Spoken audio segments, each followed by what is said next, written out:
Shalom, call halal Yahweh Shemiel Shai Bahashim Rakakadash double honors to the apostles and other bishops of great millstone, even the elders that came before them. They told us his truth. Shalom and salutations to all the brothers all pushing the word in truth and in sincerity, hopeful elect tabernacle of David. I'm the brother slash elder. Shalom and salutations to you all. This is the World War III Daily Update. And we're going to touch on some hearsay. Look at all these rumors. Jeremiah 51:46. And lest your heart faint, and ye fear for the rumor that shall be heard in the land. What rumor? The first rumor of approaching forces. A rumor shall both come 1 year, and after that in another year shall come a rumor, and violence in the land, ruler against ruler. We're going to let this guy talk, because even though I'm unsure about him, the information is solid, and the way he's delivering it in this particular video, I liked it. So I'm going to let him go for a moment and bring you up to date. And remember, rumor, right? It says, Jeremiah 51:46 in the NLT, but do not panic, don't be afraid when you hear the first rumor of approaching forces. For rumors will keep coming year by year, and violence will erupt in the land as the rulers fight against each other. What's happening, Adam Mock? Mockler, you? All right, we have no time to waste, so let me just set the stakes. This Friday, Donald Trump is meeting with Russian President Vladimir Putin in Alaska. He announced this randomly over Truth Social, and this caught the world by surprise because Trump and Putin intentionally locked out European leaders, especially Ukrainian leaders, and now it's just these two parties who really don't have any stake in the future of Ukraine, deciding what the future of Ukraine looks like. After this happened, world leaders, or leaders across Europe at least, released a joint statement. You see a statement by President Macron of France, Prime Minister Meloni, Chancellor Merz, Prime Minister Tusk, Prime Minister Starmer. They all came out and they rebuked Trump. They said, dude, we appreciate what you're trying to do. They always have to use the diplomatic language. But then they said, Ukraine needs to be a part of these talks. Honestly, I wish European leaders would stand up in a little bit more of a strong manner. I wish European leaders would, lead and not just defer to the frameworks that Trump's creating and try to make things work within those frameworks. I wish they would be like, F you, Trump. If you want to work with us, you can. If you want to play by our rules, you can, but these are the frameworks that we're working within. There was this great video by Vlad Vexler where he was like, yo, European leaders are oftentimes deferring to things that Trump tries to do. No, don't play by his rules. Just stand up and create your own. Same with Democrats within America. That's what we're trying to do on this channel. We're going to push back against the lies, and we're going to make sure we're putting our own forward-looking vision of the future out there. Make sure you subscribe to the Adam Mockler feed, and let's just start here. Let me just lay the groundwork. Everyone was shocked by this meeting in Alaska being announced at all, but then people were more shocked when they realized Putin had manipulated Donald Trump into blocking Zelensky from being a part of the meeting. Why and how? Because Vlad has the spirit of victory on him right now. He's dominating the situation, and he's showing the world that he's in control of this situation because he's got the spirit of victory, the spirit of what is it? I'll show you. See why thousands are making this. We broke down Farrah Fawcett. I need that. This is sickening. The spirit of triumph. Like making a decision about what type of reparations Black Americans get, but then you find out that Black Americans aren't even a part of the conversation. Why would you not include Zelensky or any Ukrainian officials? And then Pekka points out, if Zelensky... And that's what I'm talking about. He slid that little Black Americans thing. See, Esau knows what's going on, but when it's time for them reparations, guess what you voting? Secretly you voting now. invited to Alaska, Putin will not participate.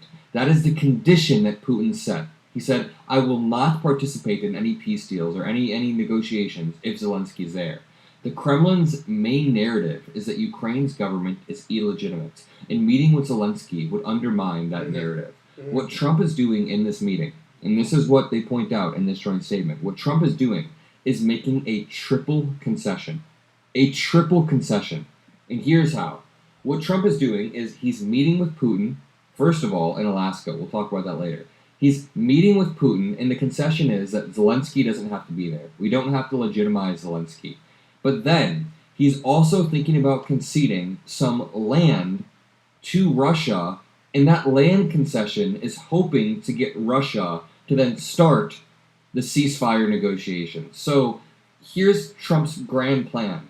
In order to even get Putin to maybe talk about negotiations, he has to cede land and do a meeting without Zelensky, and then maybe Putin gets legitimized enough to start. It's a triple concession right there. You are conceding three things. This is something that I had to learn the hard way as I grew my channel and talked to certain people in the industry. I was like, okay, you can't make concessions on the phone. You can't make concessions at all. You can't make double or triple concessions. It seems like Trump hasn't learned this over his 80 years of doing business, apparently. What has he been doing over these past 80 years? Okay, to continue on, let's just go to the actual joint statement from the leaders on peace for Ukraine. Here's the annoying part. They start off with, we welcome President Trump's work to stop the killing in Ukraine. I mean, of course, they're going to use diplomatic language. What else are you going to do? You don't want to piss Trump off right before he goes and meets with Putin. I mean, it's the sad reality, but Trump is an egotistical, narcissistic lunatic. But at least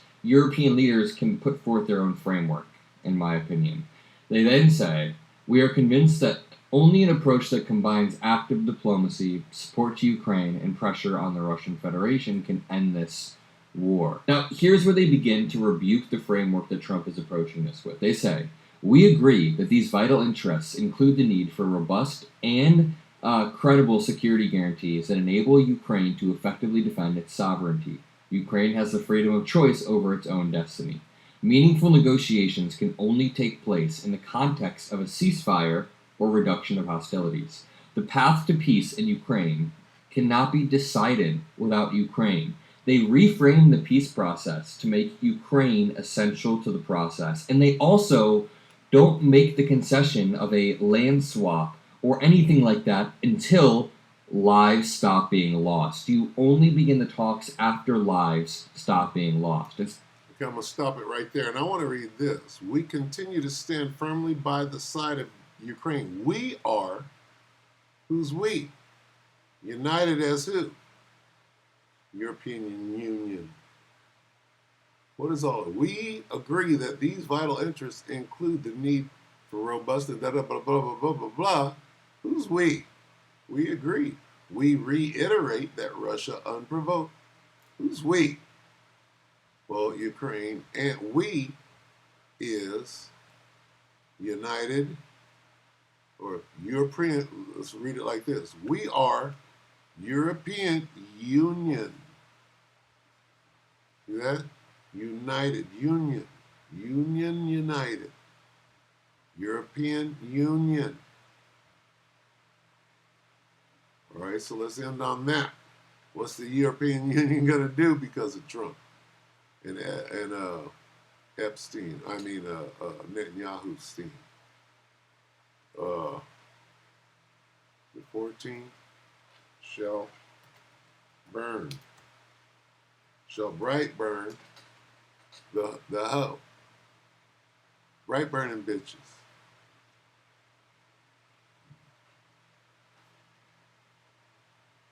Burn the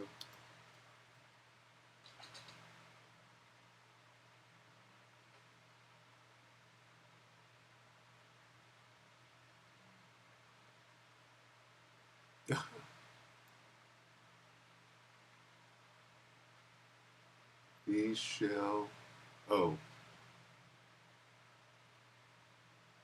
burn her. Burn her.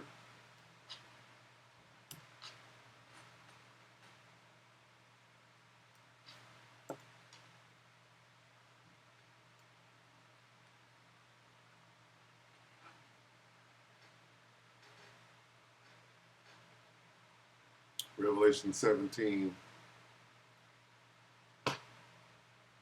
and 16 in the NLT, the scarlet beast and his 10 horns, the EU, all hate the prostitute. Who's the prostitute? Babylon the Great. They will strip her naked, eat her flesh, and burn her remains with fire. They're going to shoot those missiles on them. Revelation 17:16 in the King James, and the 10 horns which thou sawest upon the beast, these shall hate the whore, and shall make her desolate and naked, shall eat her flesh, and burn her with fire. All right? So, we're looking at it take shape. We agree. We continue to stand firmly against, right, the whore. And that's what we see happening. Anyway, go listen to the rest of this if you're interested with that. We hope that the elect were edified. Your brother, sister Shalom.